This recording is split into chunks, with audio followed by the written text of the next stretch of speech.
live is that, this is an opportunity for you to ask those questions to us so we can answer those, because that's one of the objectives that we have on this incident, is sharing information and how can we communicate with you out there, of those folks that have those questions about the incident. So I'd like to talk about the incident objectives. So our first and foremost incident objective is taking care and foremost looking out for the firefighter and public safety. That's always number one. There's a variety of other objectives that we have to contain and control the fire using natural barriers where feasibly possible. Some things that we're really going to be looking out for is what we call values at risk. And some of the values at risk are along County Road 30, and that's the mill and the mine, a power line corridor, a gas, there's some fisheries, there's some amphibious toads that we're going to be looking out for. So there's a variety of different things that definitely this fire has of interest to us. And so with that, I thank you very much for your time, and we look forward to interacting with your questions. Thank you.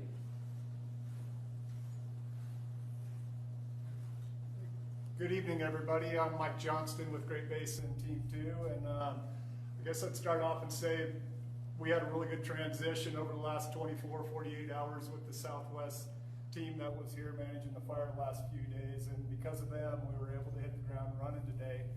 And as many of you may have seen today, the fire did get fairly active down here in the southern part of the fire in the Williams Fork drainage. It's moving up drainage through this country.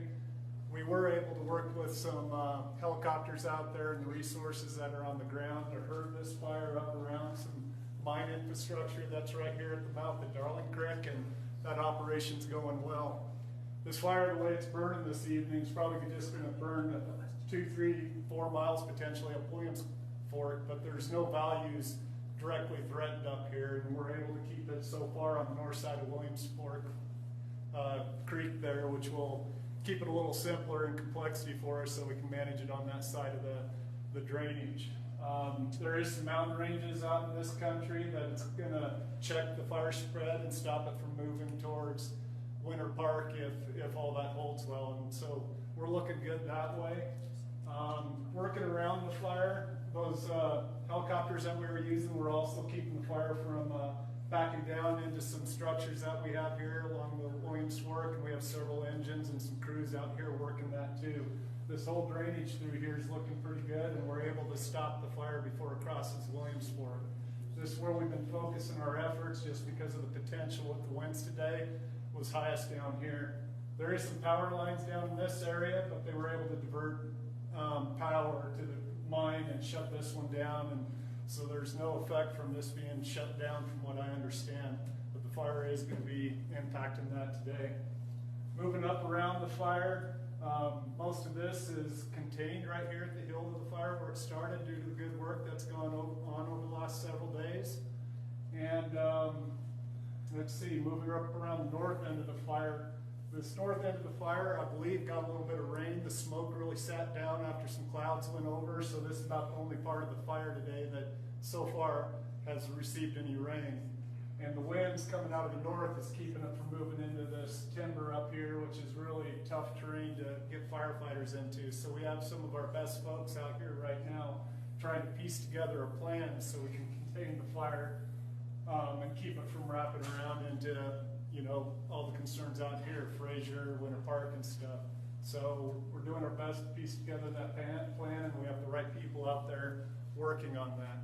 So what else should I say? We also have people out here at the experimental station putting in a contingency line, structure prep, and several engine folks out there working to assess the values and prep for any fire activity that might come this way.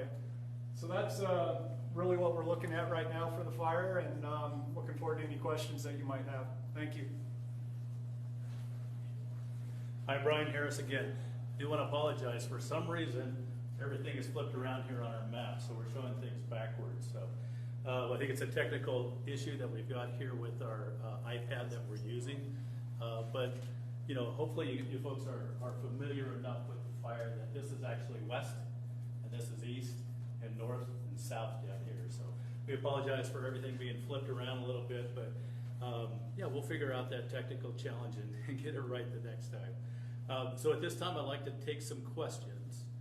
So stand by for just one moment. We'll take questions.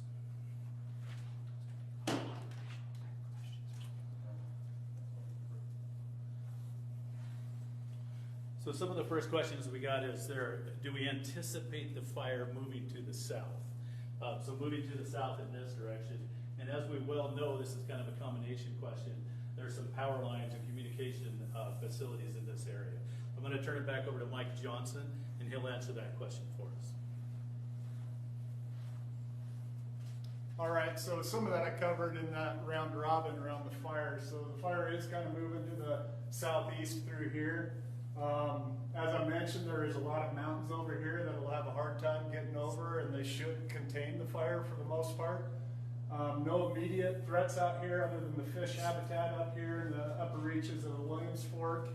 We were able to herd it around the mine infrastructure down here, so that's looking really good. The power line that runs through here is going to be impacted from the fire, the way it burned today, but that power line was shut off and diverted, and they're still able to keep power down Williams Fork because we got with the power company early this morning, and we were able to make that transition with the power line so we could keep powered everywhere that needed to be. I did notice cell towers being on there, and to my knowledge, no cell towers are threatened at this time, so no threats that way. Thanks, Mike. So the next question that we have is really concerning, hey guys, hunting season is coming up. So it is correct that there are some closures on the fire. So I'd like to turn it over to a Forest Service representative to talk about those closures, about what is closed on the National Forest, and of course, what is still open as well. Well, good evening. I'm Kara Chadwick. I'm the agency administrator on this fire. And we do have some closures in place.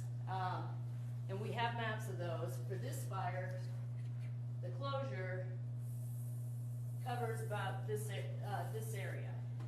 However, the rest of the National Forest is open with the exception of the closure on the Cameron Peak fire as well. So we have 2 closure areas, but all the rest of the forest is open. Also, as we come into hunting season, we are going to be looking at our closure area. We're going to be looking at human safety. So if we can shrink, if it's safe to shrink that closure area, we will do that so that folks can get out there and recreate and hunt. So stay tuned on keep abreast of what we do with those closure areas. But the rest of the forest is open. Thank you. The next question we have is kind of a combination question. The question is that there are some gas lines within private property, and the question is will those be shut off if that area becomes threatened? So the good news is that we have what we call our liaison officers, and what they focus on is all the entities out there that we call cooperators. So in this case, one of the cooperators for this fire is the gas company. So they're very much tied into what is going on with this fire. So in that case, if fire were to move towards that private property and perhaps threaten those gas lines, the answer is yes. The coordination that we do with our cooperators actually helps to facilitate getting things shut down and making things safe before the fire gets there. We've also have a question about Sheep Mountain if the fire is nearing Sheep Mountain. So on our map here, and again, I apologize for this map being backwards, but Sheep Mountain is located up in this area, and our fire is down here. So just by air miles, the fire is currently about 10 to 12 miles away from Sheep Mountain at this time. Let me step away for a second. We'll check on the next question.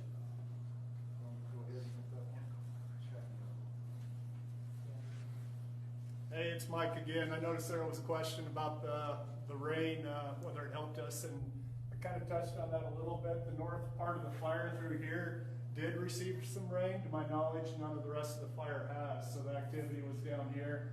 This north part, any rain up here does help. It buys us more time to work on the north end and build a plan and start getting these contingency lines on. So rain is absolutely a good thing, and it did help us a little bit on that north flank today.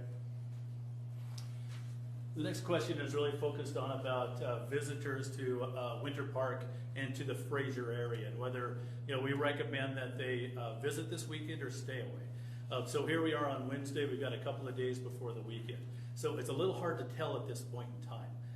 So the best advice that we can really give is pay attention to what the fire is doing. If the fire does move in the direction of Fraser, which is, let's see, generally in this area over here, yeah, generally over here. If the fire does move in that direction, we'll have current information out here on Facebook through our updates, and of course, we're partnered up with the media, local media, and the media out of Denver to share information about what's going on. So the best advice I can really give is to pay attention to what's going on in the fire, and then it's really up to you to determine whether you want to visit Winter Park in the Fraser area.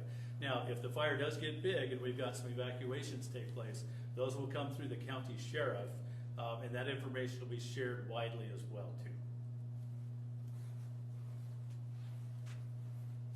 Alrighty, there's some questions about wind and slope and embers that I'll try to address all together. So the wind, when we get these thunderstorms coming through, they can create 40, 50 mile an hour wind gust, and that certainly can push the fire quite rapidly in this fuel type, any fuel type for that matter. And you know, also with the slope, when you have a slope and the wind hits the slope directly, that just accelerates it even more. So slope certainly helps push the fire, and it preheats above it as you have the fire going up it, and it helps create momentum for a fire. So slope certainly affects it. And then with the embers, you know, wind can affect how far the embers can go. And an ember, basically, when these trees burn, it can loft you know, piece of pine needles, sticks up in the air, and if there's enough updrafts from the smoke and the fire, it can carry it out. Typically, you know, without much wind and this kind of fuel type, it might be a quarter mile, but if you get enough updraft and enough wind, that can go out there to a mile or so. So those embers with this wind and slope and all that stuff, it certainly makes the fire burn faster and spot out ahead and challenge us.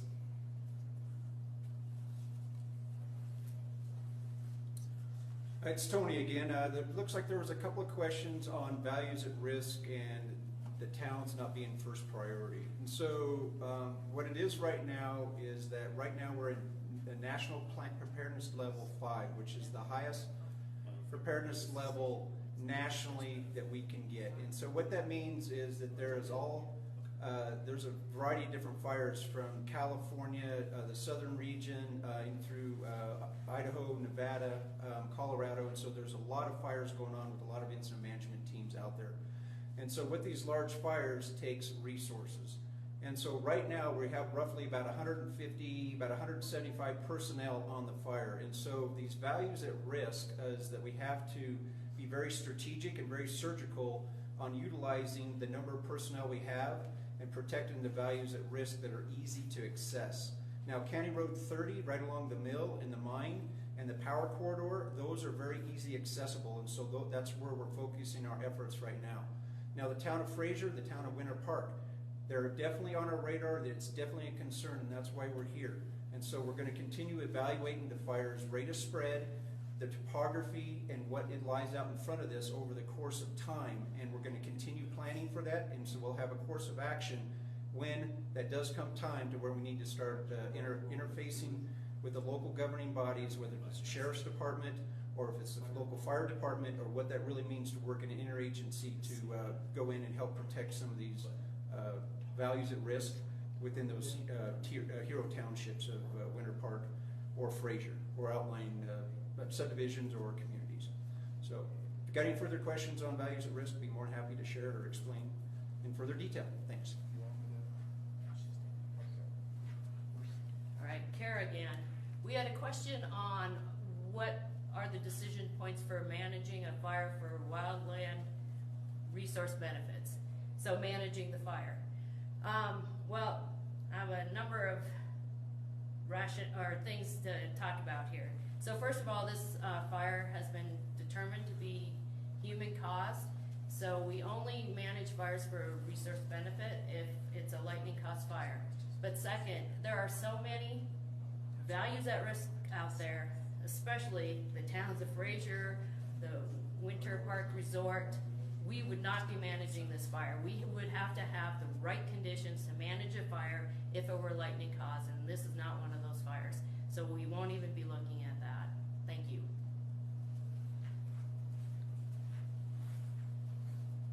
All right, there was a question about the fire potential moving south towards Summit County. I'm not sure exactly where the Summit County line is, but I can say, you know, based on our assessments out here, these mountains out here to the south and east of the fire, Nightingale Peak, Jones Pass, St. Louis Pass, these are mountains that the fire really can't cross. So its southward momentum will eventually get checked down here with these mountains. There is a point here where the fire could cross, but we have a lot of resources working on this right now to keep it from going down this drainage further to the south. So I feel like after the run today, the southern movement is going to be fairly minimal. And when we get this wrapped up, and we have resources working all around, but we're going to be prioritizing based on the movement each day, and we'll be moving people around, and we're getting more resources in for some of these other fires, so we'll be addressing all those other concerns too. Another question that we have is really about a human-caused fire. So as we know, this is a human-caused fire, and the question that really is focused on what else do we know about it? So at this point in time, we don't know anything else about it. So what we do is we typically send in a wildland fire trained fire investigator, and he and she really looks at the point of ignition and determines what took place right there. So there's a lot of information that shows them where the point of ignition is. So for example, a blade of grass, as fire moves to it, it touches that blade of grass, it will fall into the fire actually. So you can actually literally follow those fallen down blades of grass in the vegetation and find the actual point of ignition for that fire. So by that, then we can look simply on the ground and say, this was not a lightning strike, so this was a human-caused fire. So additional work needs to be done with our law enforcement folks to determine what else happened there. Was it a situation where it was an accident? Was it an abandoned campfire? Or was it something else? So we don't have that information at this time. Perhaps in the future, as more work is done on the law enforcement side, that information will come out to give the public a little bit more specifics about what the ignition source of this fire was. So stand by. So at this point right now, we don't have any other questions that are coming in. So we'll hang on here for just a few more minutes. You know, and while we're hanging out here, this would be the time to jump in there in the comments and put your questions in there. But you know, so what is this Great Basin Incident Management Team? And for that matter, where is the Great Basin? So if you look closely at our logos, you can see the states of Utah, Nevada, southern Idaho, and a little bit of Wyoming in there. So that is considered the Great Basin. So we really are your neighbor states to the west. Within the Great Basin, we have two Type 1 incident management teams, and then we have several Type 2 incident management teams as well too. Now we also are joined up with the Rocky Basin, so and their Type 1 team is assigned here in Colorado too. So right now the Rocky Basin or the Rocky Mountain Type 1 team and our two Great Basin teams are assigned to fires right here in Colorado. So that's how we do that. Now what's the difference between a Type 1 and a Type 2 incident management team? And really not a lot. We still come with the same amount of resources of operations, our finance people, everybody that comes to to take over the fire activity so that the local resources can get back to the initial attack stage so that they can attack additional fire starts that could take place on the forest. So the real difference is really just kind of span and control and scope of the fire between a Type 1 and a Type 2 incident. So, you know, one thing I do say, if folks are military out there, have some military experience, Type 1 is essentially, you know, a battalion command. And the next step up from that, for more complexity and more span of control, is a Type 1 team, which is kind of like a brigade command. So that's kind of the differences between those, and of course, an explanation of what the Great Basin is and where we're from. Myself, I'm from Idaho. I look at Mike, and I know he's from Wyoming. Our incident commander, Tony, is from Idaho as well, too. We also have members on our team that are from Nevada, and let's see, Wyoming, Nevada, and Utah as well. Any other questions, Don? Yes. Okay, what do you got?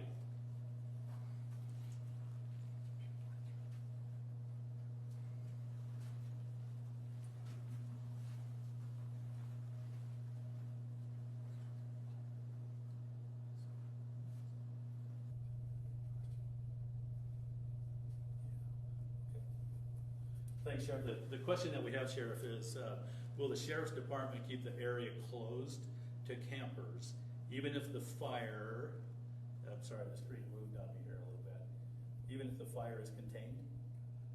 Okay, good question. So yesterday, our county commissioners and I had a discussion, and we actually issued what's called a Stage 3 fire ban for the area that actually overlays the U.S. Forest Service closure. And what that actually does is, you're all aware of the closure, we talked about it earlier. Our Stage 3 fire ban basically closes public access to those lands as well. So it literally overlays the public lands closure done by the Forest Service. And what that does is it just allows me to have a little bit more control of people coming and going from those areas to help our Forest Service partners. And so that area will be discussed with them, whether it needs to be expanded or hopefully decreased, as the Forest Service mentioned. Our goal is to keep it where it's at for now, but we understand the desires to get into our backcountry, and we want to make sure that can happen when the time is right. So we'll work with them. When their closure changes, our closure will change as well, and that should hopefully solve that for everybody. Thank you. Hi there again. So there's a question about the experimental station and what we're going to do to save some of the growth out there and the 50 plus years of research and trees that they've been working with out there. So I can expand on the work that we're doing out there, and that's certainly an area that we have people focused. We have several engines out there. We're looking to get a dozer or two out there and put some contingency lines in there.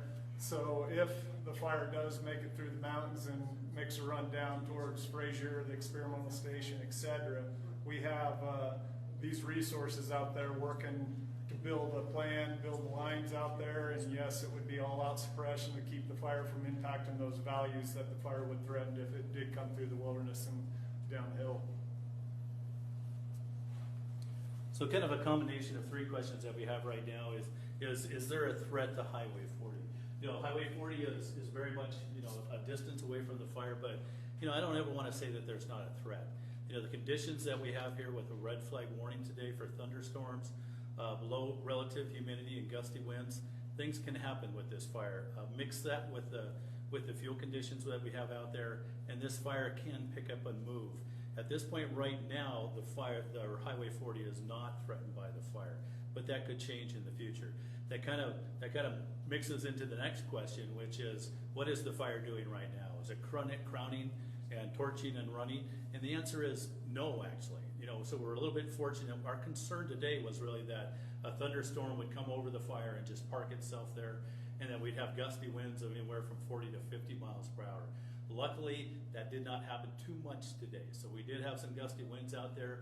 We had the fire move a little bit, a few torching trees and those types of things, but the fire did not pick up into the crowns of the trees and run. So that is good that took place today. And then finally, Mike's shaking his head. Did it run today? Oh, yeah. Oh, I'm sorry. So Mike, our operation, get over here, Mike. Sorry. So Mike's got updated information that we're going to share here real quick about fire activity today. I got pulled back in here. So, yeah, I mentioned it a few times, but the fire did get really active down here, and it's probably going to move 3 or 4 miles. It's crowning, it's spotting, but it's moving away from values. This power line down here probably did get impacted, like I mentioned earlier, but they were able to divert the power to every place that needed it. So that power line's been shut down, and it's not currently servicing anything. And the big cumulus cloud that you see out there by the fire, that probably is the fire. It is burning pretty active out there today. Okay, thanks, Mike. Yeah. Another question is really about the Ptarmigan Wilderness and a request to actually post an updated closure map. So the closure map that is posted to Insuit right now is the current map. I'm going to move the camera just a little bit to this side, and this is our closure map over here. Again, I apologize for the maps being flipped around the other way, but this is our fire right here, and this perimeter that you see right here is the closure area that the Forest Service has implemented. Is the wilderness closed? And the answer is no, it's open at this time. But this can change too. This is the closure map that is current right now, and based on fire activity and what's going on in the fire, a new, larger fire closure area could take place. Do we have any more questions?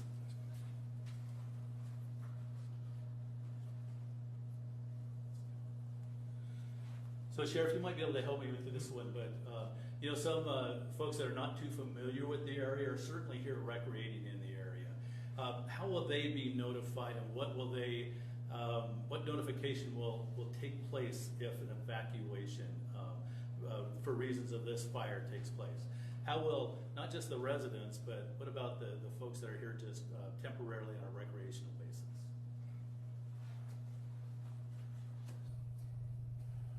So once again, these are great questions and very important questions to get answered now before fire conditions change and we get to those points. So the county very much believes in this pre-planning process, and so we've discussed some of the things that he mentioned as far as this question. And it's really important to understand that what's the way to phrase this? Can you give me the question one more time? I'm sorry. I kind of got off on a tangent. Yeah, Sheriff, really the question is, so folks that don't actually live in the area, Gotcha. so those that might be temporarily visiting here or recreating, how will they find out about evacuation? Sorry about that. I got a couple different questions in my brain there. So Code Red is our main notification process. I encourage you to go to Grand County or gcemergency.com. If you go to gcemergency.com, click on that link for the latest fire information. We can also use the iPause notification system, which basically, if you're not within our general system, the iPause system is able to trigger alerts on your cell phone based more on cellular towers rather than registering for our system. So depending on the level of evacuations, the area being evacuated, we'll use one of those two sources, whichever one fits the best circumstances. Great, Sheriff. Thank you. And this one kind of applies to you too, but I'll introduce the question and kind of go a little bit over there too. But the question is really the individual that's asking the question is concerned about Highway 40 not being able to handle an evacuation. So too many people in there. So my thoughts is, of course, with your system set up with a pre-evacuation and then moving into an evacuation, there might be some opportunity for people to take actions ahead of time. Sure, absolutely. So one of the things that we always talk about in wildfire country is always being ready. We should always be ready regardless of whether this great team is here, whether we have fire, or whether we don't. We always want to try to plan ahead. And part of that planning ahead process is having procedures and plans in place to make sure that our community is well aware of options that present. And your first responders, Sheriff's Office, Fire, EMS, State Patrol, the police departments, that everyone is aware of that. And so we've already talked about Highway 40. We all know that Thursday nights, Friday nights, all that traffic is coming up from Denver. We have massive amounts of traffic coming into the county. Sundays, starting 10, 11 o'clock in the morning, sometimes we have miles of backups. We're aware of those. We're working to put those into our pre-evacuation and evacuation processes. We've evaluated each one of those. We have a special evacuation team of law enforcement and fire officials that's working on all those different what-ifs just in case things came. And they're taking into those highway conditions into that as well. All right, thank you, Sheriff. So that's going to wrap up our meeting for today. I do want to, thank the ingenuity of one of our viewers right there that actually used a mirror to look at the image so that she's seeing it the right way around. But I promise we'll get that fixed so that we're not looking at a mirror image for the future. Now, I know there's a few more additional questions in there. What my team of PIOs will do is go through those questions, and if they haven't been answered, we'll get those answered within the comments that's there as well. So.